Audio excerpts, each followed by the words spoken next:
Very spongy.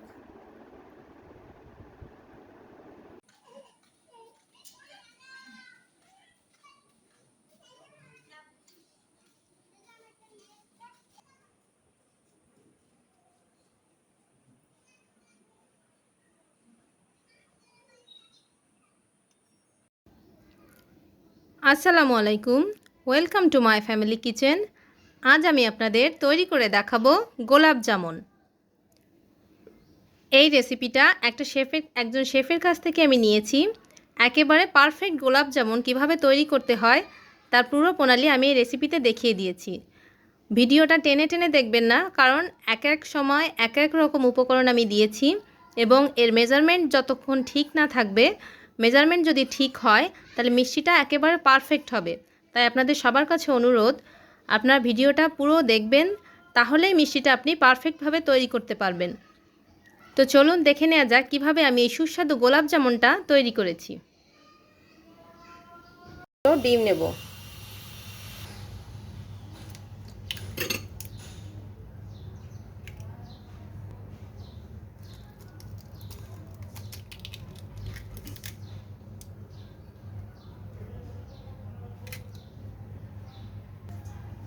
এবার ডিম দুটোকে খুব ভালোভাবে এভাবে ফেটে নিতে হবে।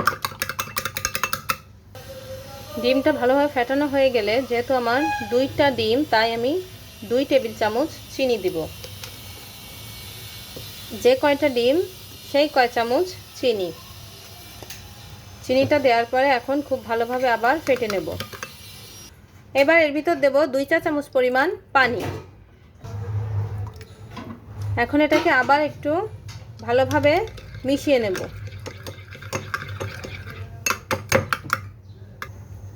এবার এতে দেব 1 টেবিল চামচ তেল, এটা সয়াবিন তেল দিলাম।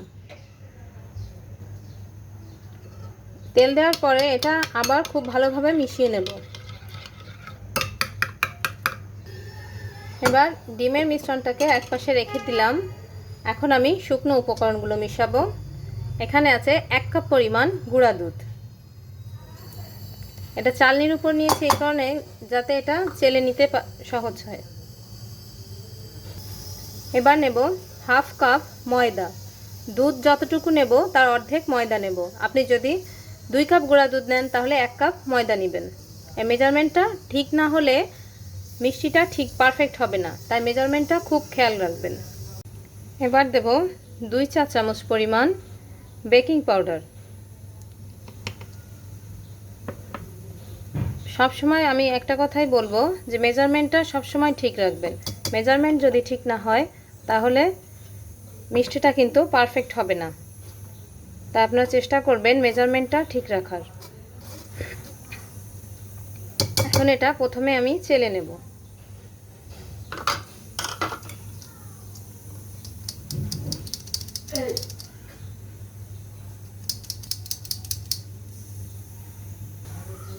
দেখেন এই যে এটা চেলে নিলাম।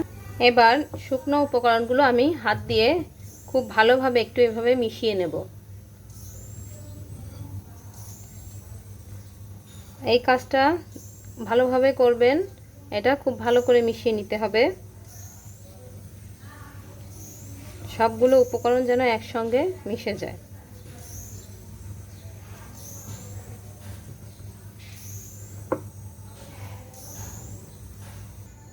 এটা মাখানো হয়ে গেছে। এখন যে ডিমের মিশ্রণটা তৈরি করে রেখেছি, ডিমটা একবারে দেব না, অল্প অল্প করে দেব আর মাখাবো। কারণ ডিম বড় ছোট হয়ে থাকে, তাই ডিমের পরিমাণটা আমি কিন্তু আপনাদের এভাবে বলবো না যে দুটোই দিবেন, কারণ ডিম অনেক সময় বড় হয় ছোট হয়। তাই আপনি মেখে দেখবেন যে কেমন হচ্ছে।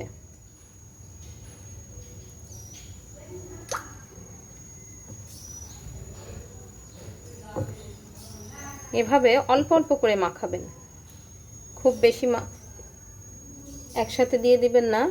অল্প অল্প করে মেখে দেখবেন যে এটা কতটা নরম হচ্ছে।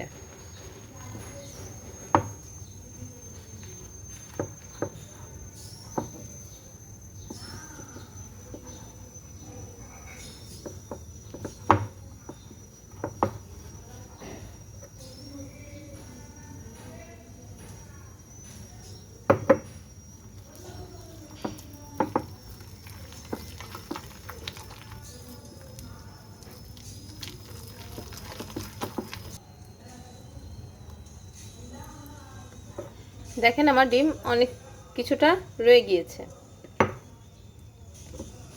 এখন এটাকে ভালো করে আমি মেখে নেব।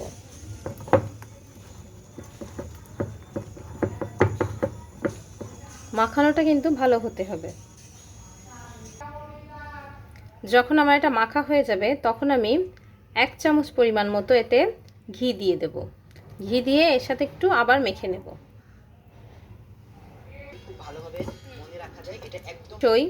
এটা আমি যেভাবে বানাচ্ছি এভাবেই তৈরি করার চেষ্টা করবেন। ঘি দিয়ে মেখে নেওয়ার পরে এটা এখন আমি অন্তত 15 মিনিটের জন্য রেস্টে রাখবো।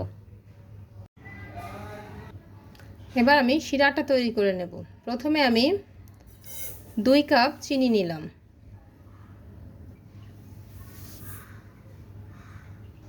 2 কাপ চিনিতে আমি দেব 4 কাপ পানি।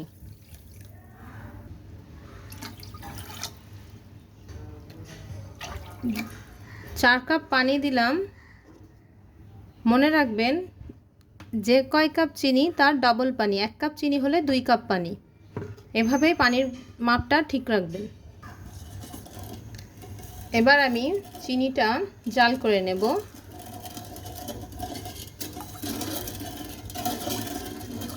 চিনিটা শুধু বলক ওঠা পর্যন্ত জাল দিব, বেশি জাল দেওয়া লাগবে না। যখনই এটা ফুটে উঠবে, ফুটলেই এটা বন্ধ করে দিতে হবে। চিনির ভিতরে দিব 3টা বড় সাইজের এলাচ। মুখটা এভাবে একটু খুলে দেব।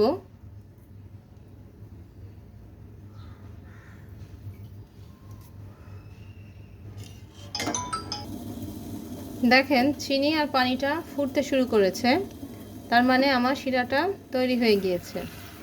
যখনই এটা ফোটা শুরু করবে তখনই আমি চুলাটাকে বন্ধ করে দেবো। আমার আর জাল দিতে হবে না। যখন মিষ্টিটা রান্না হবে তখন এটা শিরাটা ঘন হয়ে যাবে। এখন শিরাটা পাতলা থাকবে। পানিটা যখনই ফুটবে আপনি তখনই চুলাটা বন্ধ করে দিবেন। এবার যে পাত্রে মিষ্টিটা শেপ দিয়ে রাখবো সেই পাত্রে একটু ভালোভাবে ঘি মাখিয়ে নেব, যাতে পাত্রের সঙ্গে মিষ্টিটা লেগে না যায়। তো এইভাবে একটু ঘিটা মাখিয়ে নিতে হবে। 15 মিনিট পর দেখেন এটা কতটা শক্ত হয়ে গিয়েছে। যখন বানিয়েছিলাম তখন কিন্তু অনেক নরম ছিল, এখন দেখেন এটা অনেক শক্ত হয়ে গেছে। এবার আমি 2 হাত পরিষ্কার করে 2 হাতে একটু ঘি লাগিয়ে নেব, যাতে মিষ্টিটা আমার হাতে না লেগে যায়। 2 হাতে এভাবে সুন্দর করে ঘিটা লাগিয়ে নেব। এখন আমি ছোট করে নিচ্ছি, কারণ এটা ভাজার পরে ফুলে উঠবে। চাইলে আপনারা বড় করেও নিতে পারেন, আপনাদের যার যেমন শেপ পছন্দ। এভাবে একটু গোল গোল করে নেব।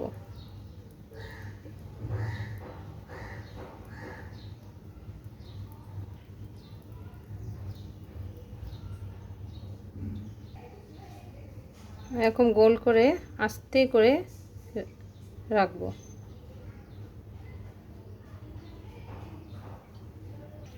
সবগুলো মিষ্টি এরকম শেপ দিয়ে নিলাম। এবার একটা পাত্রে তেল নিলাম, কিন্তু তেলটা গরম করতে হবে না। এই ঠান্ডা তেলের ভিতরে আমি মিষ্টিটা দিয়ে দেব। মিষ্টিটা দেওয়ার আগে আরেকবার এভাবে হাতে গড়িয়ে নিতে হবে, যেহেতু প্লেটে রাখার জন্য মিষ্টির এক পাশ চ্যাপ্টা হয়ে যায়, তাই আবার একবার হাতে করে গোল করে এভাবে দিয়ে দেব।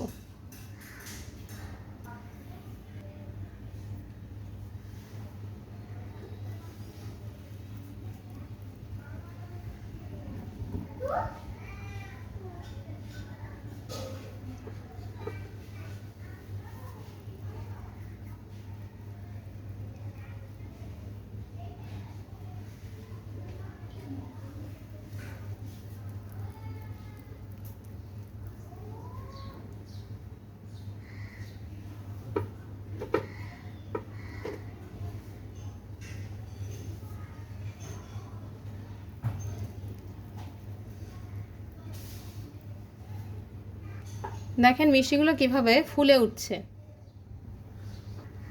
মিষ্টিটা যেহেতু আমি লো হিটে ভাজছি, আপনার খেয়াল রাখবেন একেবারে লো হিটে মিষ্টিটা ভাজবেন।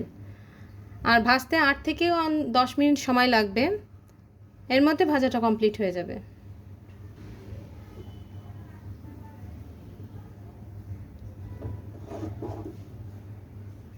দেখেন মিষ্টিগুলো কিভাবে সব ফুলে উঠেছে। 4 থেকে 5 মিনিট পর দেখেন মিষ্টিগুলো এরকম লাল লাল হয়ে আসছে। মিষ্টিগুলো অনেকটা লাল হয়ে এসেছে। যতক্ষণ গাঢ় বাদামি না হবে ততক্ষণ এটা আমি ভাজতে থাকবো। দেখেন মিষ্টিটা গাঢ় ব্রাউন কালার হয়েছে। এরকম গাঢ় ব্রাউন কালার হওয়ার পরে মিষ্টিটা আর জাল দেওয়া যাবে না। এখন এটা আমি তুলে শিরাতে দিব। শিরাটা যদি ঠান্ডা হয়ে যায় তাহলে মিষ্টিটা দেওয়ার আগে একটু গরম করে নিতে হবে শিরাটা, তারপর মিষ্টিটা শিরার ভিতর দিতে হবে।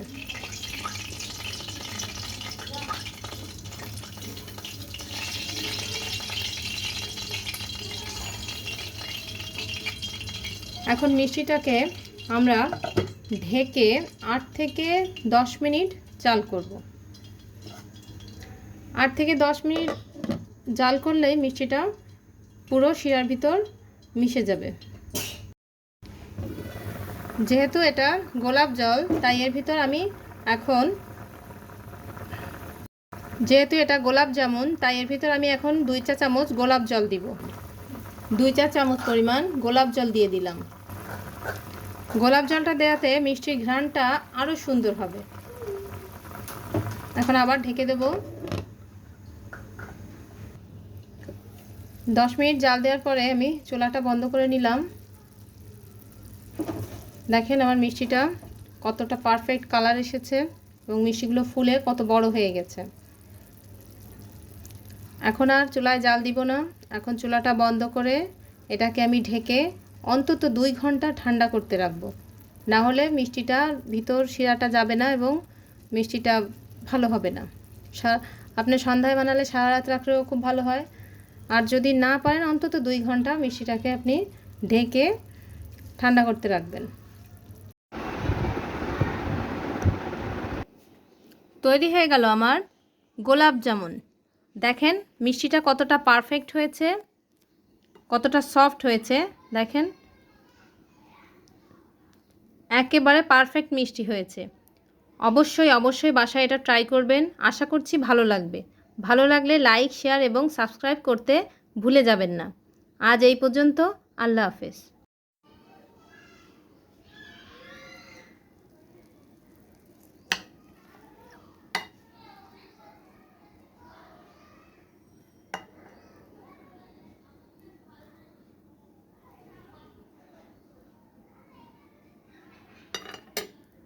ভেতরটা কতটা পারফেক্ট দেখেন।